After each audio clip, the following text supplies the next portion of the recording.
السلام علیکم ورحمۃ اللہ وبرکاتہ۔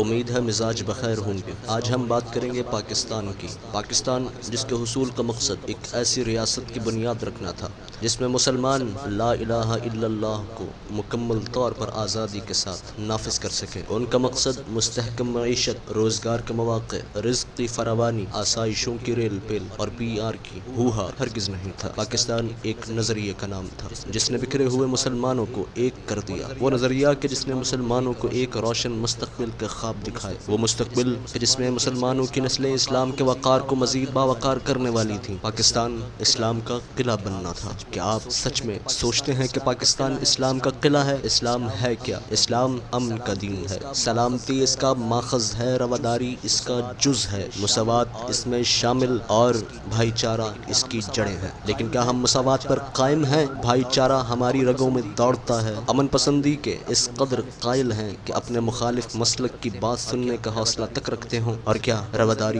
ہمیں چھو کر گزری ہے؟ وہ نظریہ جس کا تصور اقبال نے دیا اور تدبر جناح نے کیا، اس کا مقصد کیا یہی معاشرہ تھا جہاں چور دن دناتے پھریں، قاتل مزے لوٹتے رہیں، آبرو ریزی کرنے والے بانچیں کھولے رکھیں اور انصاف کا متلاشی رہے؟ اگر ناچ گانا ہی آزادی ہے تو کیا ہم پہلے آزاد نہیں تھے؟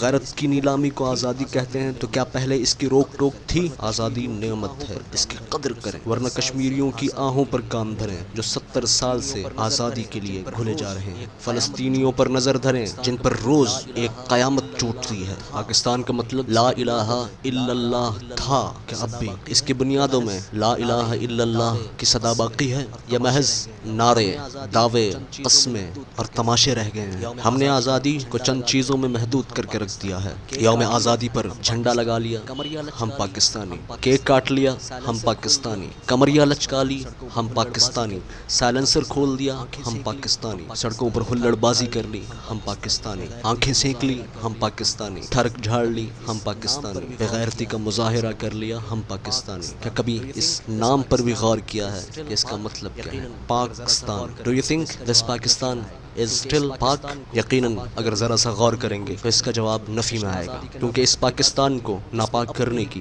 ہم نے کوئی کسر نہیں چھوڑی۔ جشن آزادی کے نام پر تقریبات ہوتی ہیں جس میں اپنے ہی کلچر کی بےخنی کی جاتی ہے، اپنی ہی تہذیب کو پیروں تلے روندا جاتا ہے، بیٹیوں کو اور بہنوں کو دوسروں کے محظوظ ہونے کا سامان بنا کر انہیں اسٹیج پر بطور سیمپل نمائش کے لیے بھیجا جاتا ہے۔ اگر یہی اوچھاپن اور تقلید ہی آزادی کا مقصد تھا تو ہم آزاد تو نہ ہوئے۔ آج پاکستان کو بنے 71 سال ہو چکے اور پچھلے 70 سال سے یہ پاکستان نامی بچہ اپنے لا الہ الا اللہ نامی شباب کے انتظار میں بوڑھا ہو چکا ہے، کیونکہ یہ پاکستان وہ پاکستان نہیں ہے جو بقول قائد اعظم ایسی ریاست کا حصول تھا جس میں مسلمان اپنے دین پر آزادی کے ساتھ عمل پیرا ہو سکے۔ یہ عوامل کا مرکز تھا جو چرب زبانیوں کی نظر ہو کے رہ گیا ہے۔ یہ اسلامی جمہوریہ پاکستان ہے، اسلامی پاکستان ہرگز نہیں۔ سو اس میں جمہور کی رائے مقدم رہے گی، اس لیے اذانیں صرف تقدیس تک، نمازیں ملاؤں تک اور انصاف امیروں تک۔ البتہ آزادی ہے، سو 12 کے 12 مہینوں کو جون جولائی سمجھ کر